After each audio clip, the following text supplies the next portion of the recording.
So it's about 12:16, and I probably went a little bit further than I want to do, but I'm going to try to address a couple of questions. So, yep, so I appreciate you. Go ahead. And I'll repeat the question for everybody in the back, and maybe somebody in the back there, one of you latecomers back there. Somebody has a question, so make sure we get somebody back there to ask a question. Yes, General sir. Flynn, first of all, thank you for your incredible service.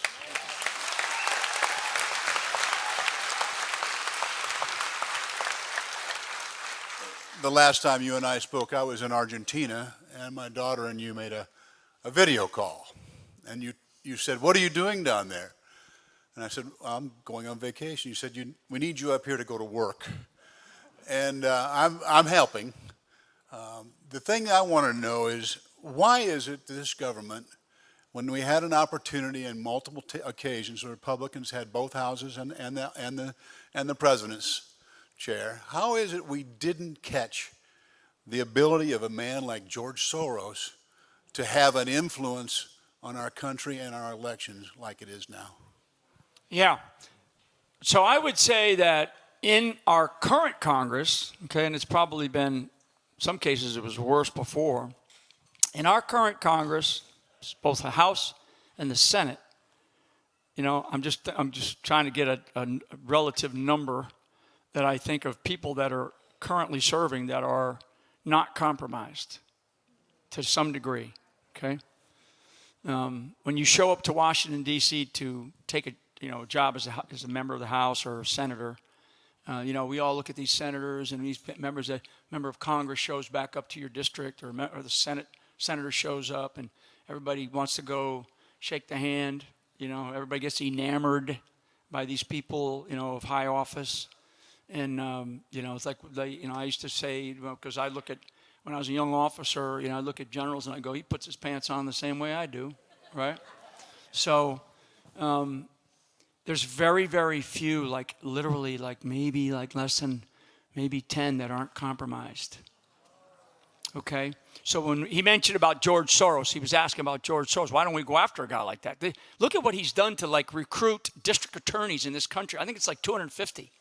Okay? I think it's 250 that he has sponsored.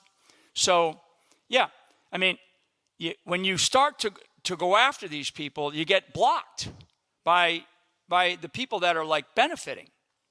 So it's as simple as follow the money. Follow the money, right? There's a Senate race right now, a Senate race in Ohio, okay? Senate, for the United States Senate. It will probably it will definitely cost over $500 million for one seat in the Senate in the state of Ohio. For one seat, it's going to cost definitely over $500 million. I'm told it might cost as much as $1 billion for that office. And you're saying to yourself, what the hell? How do we ever get here? And because there's so much money involved, because the amount of money that they then get access to, which is called the United States Treasury, right? Which is our money, okay? It's not the Treasury's money. It's not the government's money. It's our money, right? That's why I love this idea, and I'm glad he threw it out there about, maybe we eliminate federal taxes altogether, right? And and so there's a lot of people compromised. Governors. You guys have an interesting one. So governors, when a governor is elected governor, okay, next Tuesday or whatever, there'll be some states that are going to elect new governors. Before the nights are out, if they know the outcome, before the night is out, somebody will whisper into their ear, you can now become president. Okay? You now have a shot at being president before they even go to bed that night. Okay? It's like, we didn't create this. We didn't want this type of political class in our country. We want, and there's a lot of good leaders out here, I'm certain. There's leaders all over this country. I've met many. That young guy that's running that airfield right now, I would vote for him to be the next governor of North Carolina. There's people out there that have said, not going to do that political thing. I'm not going to get involved in politics. Okay, I'm going to let those politicians, yeah, they're all corrupt, but you know, and you know what I'm talking about, right? You all, or many, many, many in this room have been in that conversation where you've said, man, they're all corrupt. And then you just turn, you go off, and you do whatever you're going to do.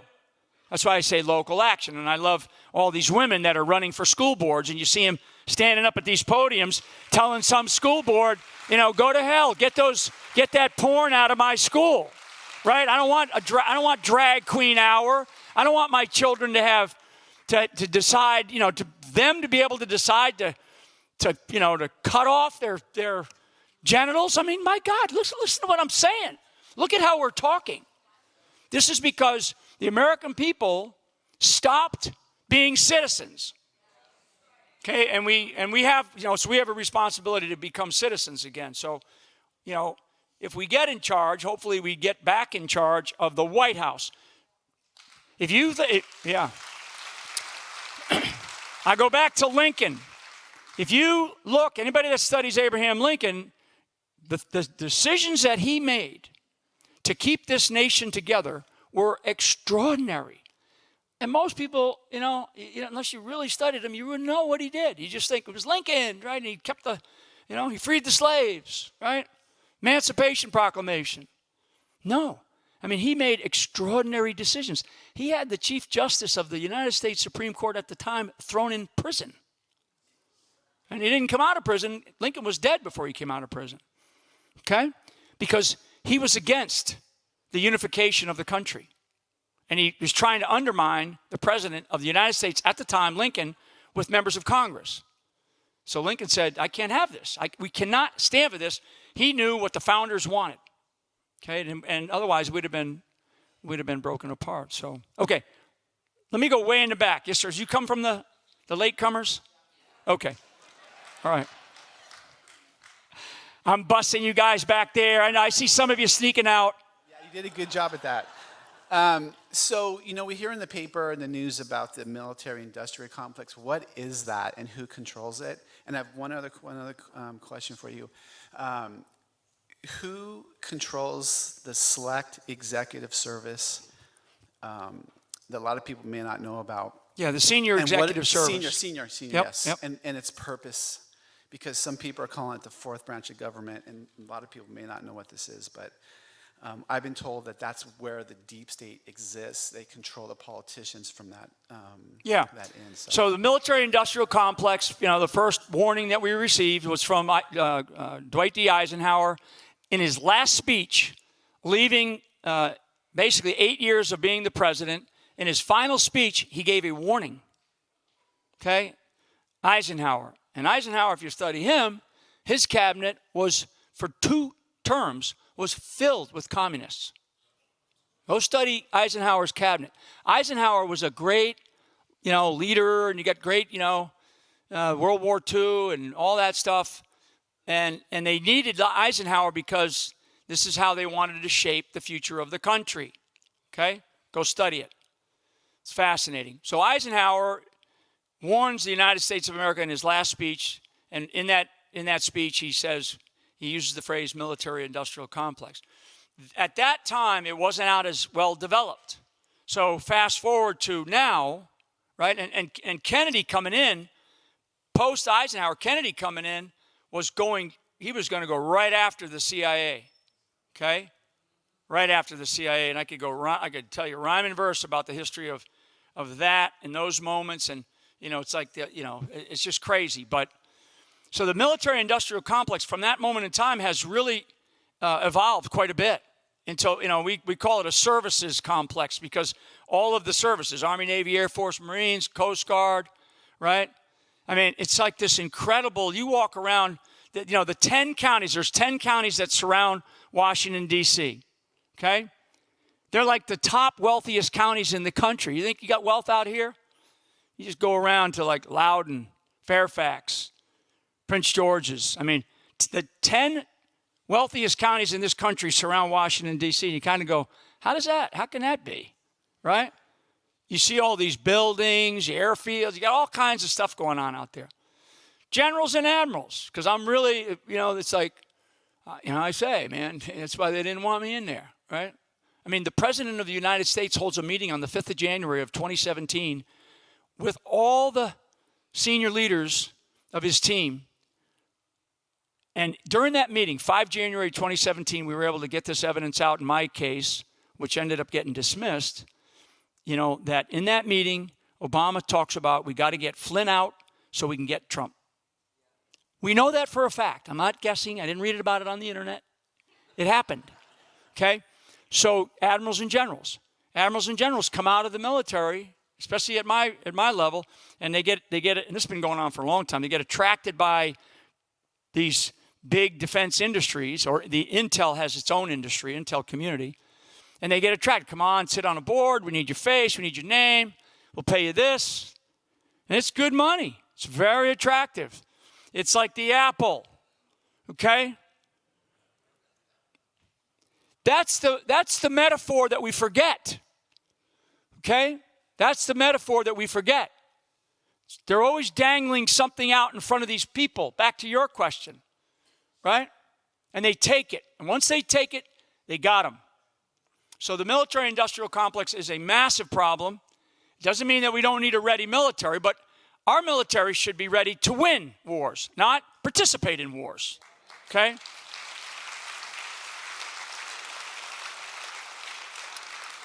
Now the Senior Executive Service, and there's also something called SIS, Senior Intelligence Service, and there's another acronym called HQE, Highly Qualified Experts or Highly Qualified Equivalents, meaning people like a scientist, but there's a lot of them. The Obama administration hired thousands of these people, right? And they can do other things, but they come into government service and they're called an HQE. You're like, what are you doing? How come you're here? Well, I'm a highly qualified expert. On what? On the government? Boy, you screwed it up. So the SES, this is important because the SES and the SIS, those are flag, so those are like general and admiral rank civilians. Okay, and they sit at the top of the bureaucracy. Okay, and they have rank. SES 1 or SIS 1, SES 2, 3, and 4. Okay, and they're like a brigadier general, a major general. They're equivalent, right? You get these snot-nosed civilians, walk around, the government, and they're maybe in their late 30s, and they're a graduate of Yale or Harvard, which I'm not impressed with anymore. Okay, so don't tell me you're or Stanford, right? So the President of the United States has the full authority to tell them on day one, thank you for your service, you're done. And he can do it. He can do it. Now, I don't know what President Trump will do. I know that Elon Musk is being looked at to kind of run a task force of efficiency and all that kind of stuff. So anyway, let's hope that happens. Okay, I'm at my mark. I'm at my 12:30 mark. I gotta finish. We're gonna let everybody get out here, and there's another service coming in. Thank you guys so much for everything that you have done and you will do. And let's get out there and vote, right? Make America vote again. If you want to make America great again. Thank you. Let me stop there and open it up for questions from anybody. Yes, sir. I appreciate you asking the first question. It's always hard.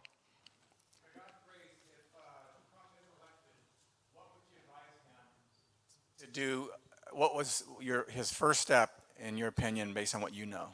I would say completely shut down, close the doors of the Department of Education.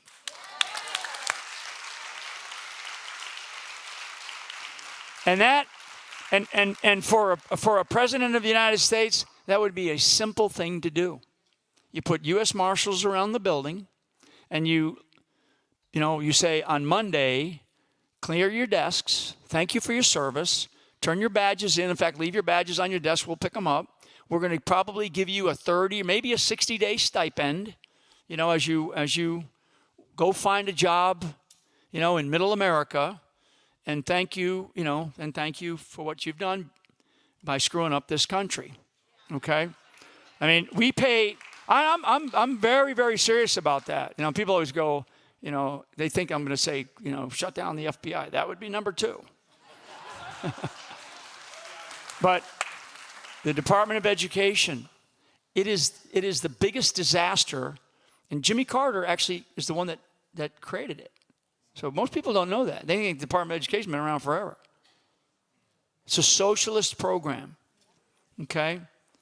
And believe me, the unions would go nuts, but the President of the United States, because that's an executive branch, an executive component of the executive branch, and the President of the United States has full authority to do that. That's what I would do. And there's a lot of other things too, but that's number 1. Thank you. Yes, ma'am. God. And then we'll go back there. Oh, God, can you hear? Oh, Yeah, hi. I sure can. God bless you. God bless you, General Flynn. We love you and thank you for your continued service. And I would like to know, what's it like to be at the tip of the spear at the Reawaken America tour? Oh, wow. Those are great. Those are great. Thank you. She asked about what's it like to be at the tip of the spear of the Reawaken America tour. So we just did our 24th city, 24th, event. And we said, Clay Clark and I were standing on the stage kind of as it was winding down. And these have been beautiful events. We've had, we usually get about 3,000 to 5,000. We've had as many as 11,000 people attend these things. Clay's great. We were talking to somebody out in the other room. Clay's one of these guys that, like, he gives out his cell phone number to, like, everybody, right? And he goes, name your price. And people are like, I don't want to pay anything. He goes, okay, where do you want us to send a ticket? And we'll send the ticket. And they can't believe it. So what they typically do is they typically send them back like $100 or $1,000. We've had people send back $10,000, and because we said we want this thing to be available to everybody, and our focus and the way we started it in Tulsa, which was our first one, we said it's going to be mission over ego. Anybody that comes on that stage with us, we have like 80 speakers over a couple of days. These are fun events, really very Christian-based. And anybody that comes up there, and we've thrown a few of them off the team when they get in there and let their egos get in their way, because this is about saving America. And that's what they've been about. So because we wrapped up the last one, right? This was going to be our last one. We kept saying that we're going to have one more, and then we'd have one more.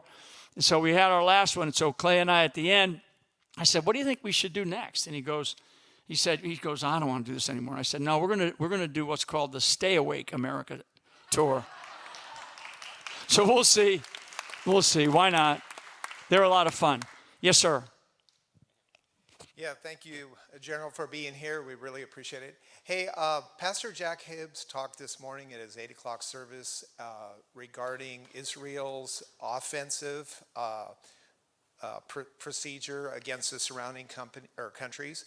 I wanted to see if you could elaborate to the people that haven't heard about that as to the significance of that happening. Okay.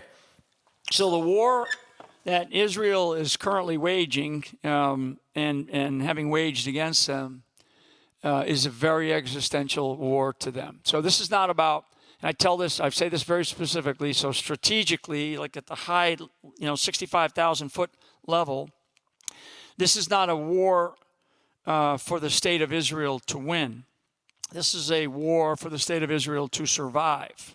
Okay, Israel as a piece of geography will always be there, right? The chosen land, right? Chosen people. So Israel as a geographical location on the earth will always be there. The state of Israel will not. And so I'm super pro-Israel. I'm super, I'm anti. That's the other thing. The other thing the other reason why Obama specifically went after me is because of a range of reasons. But I also testified to Congress on the Iranian nuclear deal, and it was a scathing testimony. You can go Google it and you can watch it. And for us, so we still designate Iran, the United States State Department still designates Iran, and has for years, as the #1 state sponsor of terror on the planet. And we're going to give them, we're going to lift sanctions, we're going to give them billions of dollars. They then take those billions of dollars, they pay for Hezbollah, Hamas, the Houthis, and other threats around the world. So they're here in this country, believe me. Hezbollah and Hamas are here. Those organizations are here in the United States of America. So we give them money. They pay these organizations. We also do assist Israel, which, you know, right now we're telling the Iranians all of Israelis, you know, military operations were like just unbelievable level of leaking and just traitorous activity, right? So we're actually paying for the entire mess in the Middle East right now. We, the American people, okay? Like I don't like to, when people go, well, the government's funding that. No, I'm like, you're funding it. Don't let anybody say the government's doing this, the government's doing that. That's our responsibility. And that's where we have reneged on that. So the war that Israel is waging right now, to me, it's been a master's class in warfare. Okay? I mean, we'll be studying this, you know, for and in another 1,000 years, whatever exists, they'll be studying how the Israelis fought this war now, in this moment of time, this blink in history, right? And they have to be very careful, because you don't want to destroy. Like somebody said, they should destroy all the oil fields. You got to be careful, because the people of Iran actually don't like their government. Nobody likes living under a dictatorship. It's a dictatorship, right? Nobody likes that. The people of Iran actually have tried to rise up in the past, and when they do, they've been killed on the streets. No media covers it. They've been thrown into prisons. Their leaders get hung. I've been through that twice in my military career, watching Iran, hoping that maybe they'll be able to overcome it. But they're just so brutal, and there's no morals there. So this is a time where Netanyahu, in this case, he's got some really crucial decisions to make. I think they've been masterful. There's a lot of unknowns still. I mean, we still have U.S. hostages being held from the 7th of October attack into southern Israel. We still have hostages being held. You know, Israel still has hostages being held, and we keep giving these people, Iran, money. I mean, this is sheer insanity. And now we see where there's classified information being shared, you know, by people in our government. Looks like somebody in the Defense Department is giving classified intelligence on targeting to the Iranians. And so the interesting thing that, you know, if you saw where Bibi Netanyahu was targeted, right? And it's kind of like with Trump, although Trump's not the president right now. You know, in warfare, and it's a little bit of an unwritten rule, way back in history, they would do it. But that was when you know, fiefdoms were smaller, and, you know, so you go kill the king, right? But even back then, they would capture the king, they put him in exile. When you go after a nation-state leader like they did Bibi Netanyahu, to kill a nation-state leader, that's a big problem, okay? Because now what that does is it puts like all nation-state leaders at risk. And you have to have somebody, so whoever's in charge of the country, you know, you got to be able to have somebody to negotiate with if you want to go to the peace table, right? If you want to have peace, don't try to kill the guy that you might have to deal with. Because believe me, once they did that, they crossed a line that has not been crossed in modern history. Okay, the Iranians. And we know the Iranians did it. So that line has not been crossed in modern history when they go after a nation-state leader. When they go after like a guy that's running for president, although he's been a former president, but he's not in charge now, Trump, and they tried to kill him a couple of times, it's a little bit of a different category. Now, if he was the president and another nation-state went after him, that's a massive act of war. So there's so many nuances with what is happening with this war in Israel. And, you know, and I know I've been to Israel many times, you know, work with them very closely, been all throughout the Middle East, East Africa, all these places, and Central Asia. And, you know, the Israelis they're in a struggle to survive. This is not about winning. You know, we want Israel to win. This is about Israel surviving. And the only way that they're going to be able to survive actually is the United States getting the right leader and then saying, we are behind you 100%. And we don't want the leading state sponsor of terrorism, designated by multiple administrations, right? And still to this day designated as the lead sponsor of terrorism by a nation state as Iran. We don't want them to have a nuclear weapon. I mean, how crazy is that? I mean, that's just crazy. That was what Obama wanted to do. You know, read about false kings. I said this in the last service. Read about false kings in the Bible. Okay, false kings. There's definitely a good one in Romans. It's fascinating. False kings. There have been false kings throughout history, and we've had a couple of them recently. We have one now. Yes, ma'am. Is it on? That's okay. Okay. Just yell. Hi. I have a question, and I've never had a chance to ask somebody with your expert background. I have concerns about military leadership in this country, and it's not necessarily a new problem, but it certainly has been spotlighted in the last 2 weeks when there was something signed that indicates The that DOD directive. yes, Yeah. that the Signed on military 27th can September. Yep. can attack American citizens.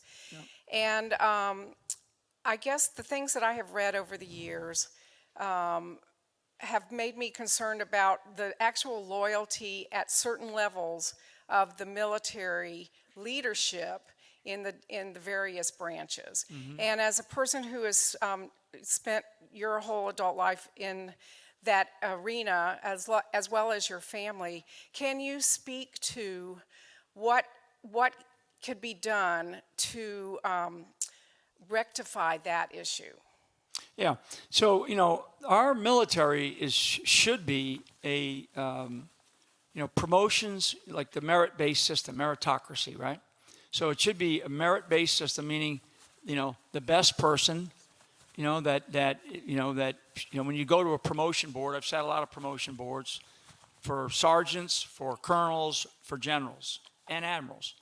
And when you sit those promotion boards, we would do what's called, with the exception of, like the highest levels, you do a blind vote, right? A blind vote, meaning I don't want to see the color of their skin. I don't want to see, it's a man or a woman. All I want to see is what their file says. Does their file say very consistent things about them by a lot of different people over a series of years? And you go, wow, man, this guy walks on water, And you can't sit there and go, well, I know him. Okay? I've sat these boards. You can't sit there and go, well, I know John or Jane, and we got to promote him. Can't do that. If you do that, you just violated one of the rules of the promotion board. So that's one little aspect. That I'm concerned that we don't have that meritocracy-based system any longer. We have this DEI nonsense, right? So the diversity, equity, inclusivity has got to be eliminated. We cannot have this. We're not a. There's not the social emotional learning, right? I mean, safe spaces on a U.S. combat vessel, right? I mean, a safe space on a battleship. Anybody ever served in the Navy on a battleship? Yeah. I mean, there's no safe space. There's no safe space. But we have this nonsense. My bigger issue, though, is war.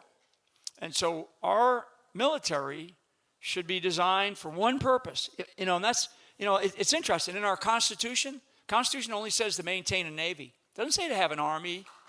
Doesn't say that. Doesn't say to have an Air Force. We've created these things over time, and they're fine, and I love them. They're great institutions. But, it's like, I'm kind of not a purist, but it's always go back to it, right? But if we're going to have a military, the military needs to be trained, prepared for one thing, and one thing only: to fight and win, W, right? To fight and win, not fight like it really kind of started in the Vietnam era, but to fight and participate forever in these long-lasting, never-ending wars, right? Any Vietnam vets in here? Yeah, good for you. So Vietnam was the first time we did individual replacement, and we saw that that was a disaster. It didn't work, and we retreated from Vietnam.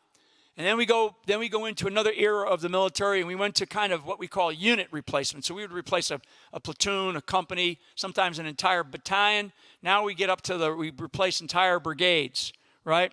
And we go in there for 6 months, a year, and that doesn't work. Doesn't work. When you go to war, and you tell those men and women that you're going to go to war, you're going to go to war, and you're going to not come home, like my father was told. You're not going to come home until you win. Trust me. Trust me. If anybody that's ever been a private in the Army, you're going to fight a lot differently if you're told you ain't going home until you win. That's when you win. That's an attitude. That's a mindset. It doesn't mean that, because war is not fair, okay? It's not fair. Not meant to be. Not meant to be. So we have created a culture in our military that is just, we participate. And our generals and admirals think it's just fine. They think it's just fine. There's so much money. In Afghanistan, we spent more money in Afghanistan, a losing cause, than we spent to rebuild all of Europe after World War II, called the Marshall Plan, okay? We spent, I'm lowballing it, we spent over $6 trillion. $6 trillion. It's like telling people, well, our debt is $35 trillion, right? I mean, it goes over everybody's head.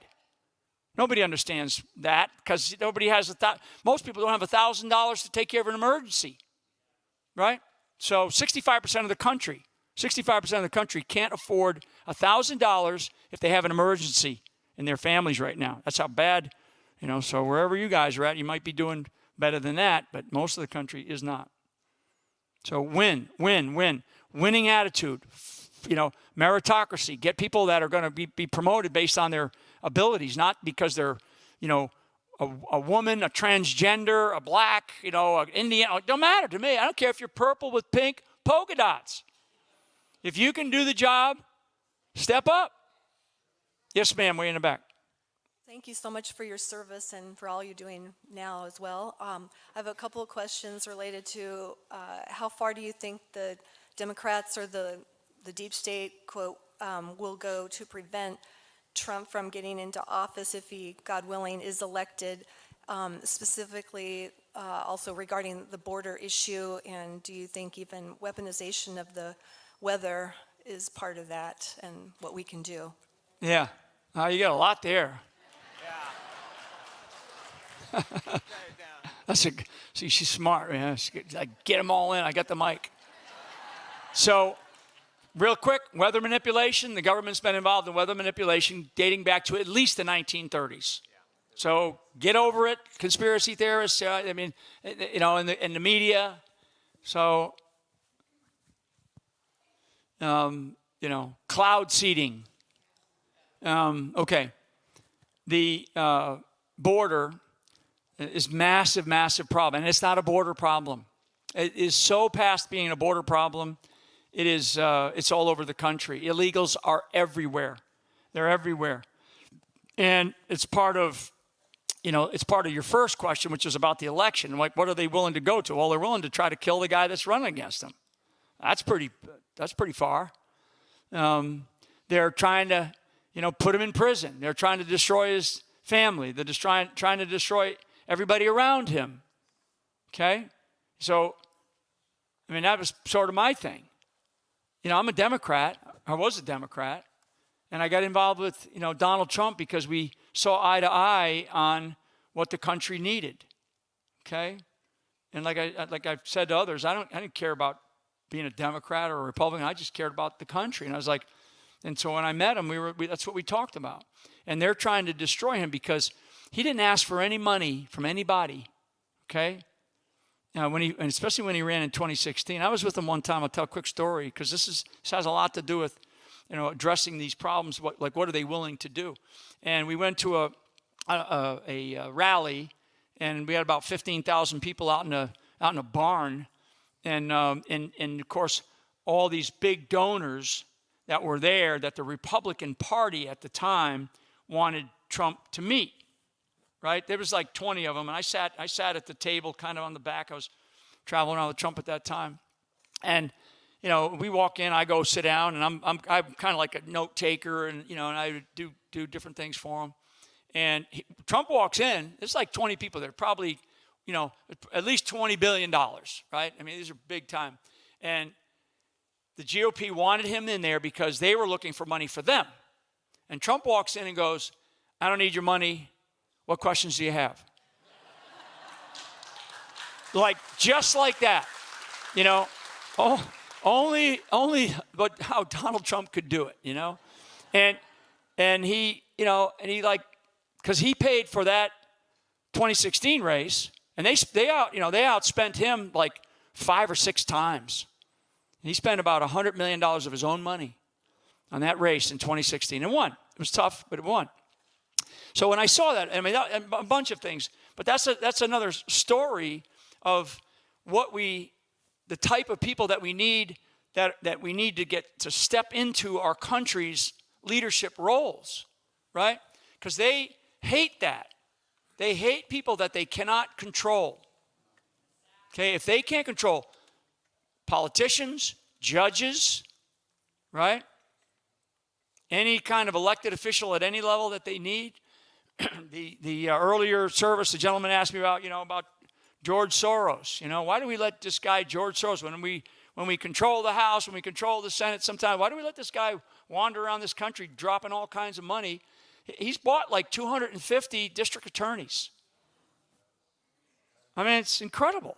And, you know, it's a good question. And my answer is, I don't know.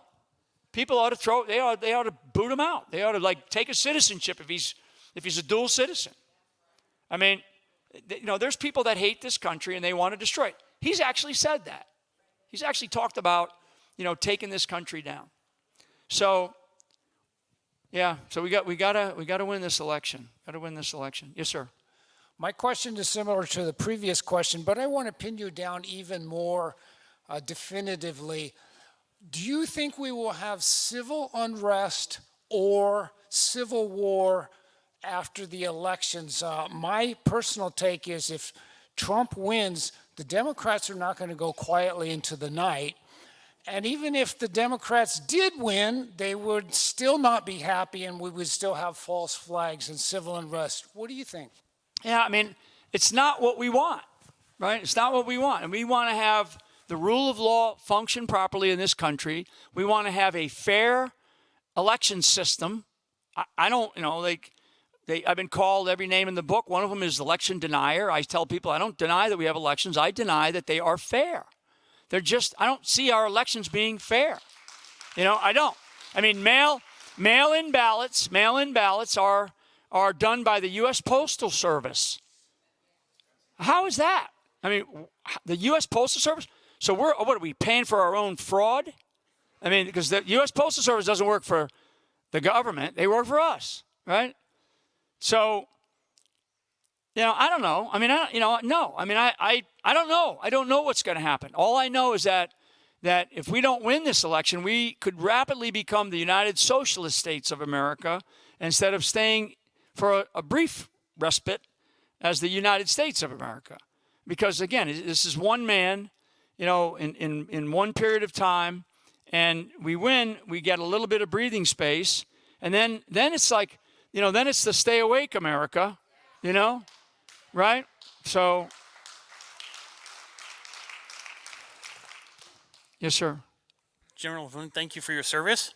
I'd like to know what your opinion is on FEMA and its bad behavior and how we're treating our own people, and what would be your solving of the situation. Wow, I just spent 4 days in the mountains of North Carolina, and I got home Friday night, and I went all over the place, and I drove miles. We drove hours and hours all over the place and checked with things, looked at things, and tried to help promote people. I'm trying to promote a couple up in Avery County Airfield running volunteers, total volunteers, and they need everything. They need like 50 volunteers a day. The entire time I was there, and I was probably in maybe a dozen counties, and I'm the type of guy that drive around. I'm like, stop, and we get out, go talk to people, you know. And I saw one FEMA representative. the entire time. And I was in at least 8 what I call FOBs, forward operating bases. It's a military term. These bases that citizens created. And volunteers, total volunteers. Nobody's paying for these people. They're all operating, and a lot of them are from that area or volunteers that come in. I met people from all over the country that came to volunteer because, the president hasn't been there, the vice president. This is probably to me, this is going to turn out to be the worst disaster since probably 1910 time frame, which was a hurricane in Houston, where we lost about 10,000. Okay? So the numbers haven't come in, but the numbers are going to be off the charts when they finally figure out who was in their homes. Because most homes, in one area, there was like a 80-foot wall of water, like a tidal wave, coming out of the mountains, of course, with mud and trees called missiles. And now when they come down into the lower areas where people actually live, now it's entire houses. And there's piles and piles of mud, and below that mud were homes. And it's like you go, was anybody home? Were they vacationing? Were they out, buying it? And so now they and there's not like, we don't do great record keeping. And when the county seat maybe gets destroyed, which in some counties, 25 counties were damaged or some destroyed, 25, okay? North Carolina has 100 counties, so 25% of the state was affected. President of the United States, Vice President of the United States has yet to visit. Okay? Now, Trump was out there in a place called Swannanoa, which was totally devastated, right? He showed up, and good, because when he shows up, it's like when I show up. He shows up, and it brings big visibility. And somebody goes, we need to send some donations here. We need to get more volunteers. And that's kind of my thing, is to get out there. I'm going to do what I can to keep the message alive. Why? Because every night, and I was there for four days, every night the temperature dropped below 30, okay? And in about another week to 2 weeks, you're going to start to see snow caps on the mountains, and the temperatures are going to drop down into the 20s. In another month, it's going to be freezing cold for like 4 or 5 months until the spring thaw. And there's people out there with nothing. And the military, and I met 3 members of the military. One was was the commander, actually, and it just totally by accident. And I don't blame him. Because he's doing what he's told to do. But he's actually a good guy. And I met 2 soldiers, 2 National Guard soldiers. So I think the total number of military, and I may be slightly off, but it's around 2,500-ish. But they left. So when I met that guy, I said, how long have you been here? He goes, well, we came for the initial 10 days, and we were told to stay another 10, and we're leaving tomorrow, which was Thursday, this past Thursday. I'm saying, why the hell are you leaving, man? Look at this mess. He goes, I know. He goes, we're told we got to redeploy to go back home. And I'm like, wow. The governor of the state of North Carolina has not visited the airfield that I was at in the entire time. So the problem in North Carolina with this particular disaster, and it's your question is a bigger question about what to do with an organization like FEMA, change the damn culture and the leadership. But the problem with this disaster in North Carolina is this is massive. This is massive, and it's not, the state is not capable of handling it. It is not the state of North Carolina cannot handle it, okay? The American people are handling it, by the grace of God and by gifts, by people sending, warm weather gear, generators, propane tanks, fuel, food, hygiene products, baby products, right? They lost clinics. They lost, everything. You can't imagine unless you're there. And that's why I felt compelled to go there, because I was talking about it and we were helping to get funds for it. We're helping move trucks to it. And I was like, I got to go see this. And I was like, I've been on battlefields all around the world, and I've never seen anything like I witnessed. And our government is just pathetic in its response. After Katrina, okay, so George Bush, president, was beat about, across the head and shoulders for their response to Katrina, because the media was going to do it whether they responded or not. And most people don't know, but the response to Katrina was amazing. Okay, Katrina hit, 4 days later, we had 75,000 military on the ground. In 4 days. Hurricane hits, bad hurricane, hits New Orleans, 4 days, 75,000 military on the ground. Okay? We got probably the worst, one of the, if not the worst disaster in our nation's history, and we got a couple of thousand. I mean, what the hell? These people, don't they care?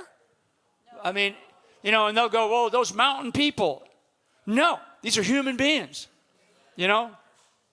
So, don't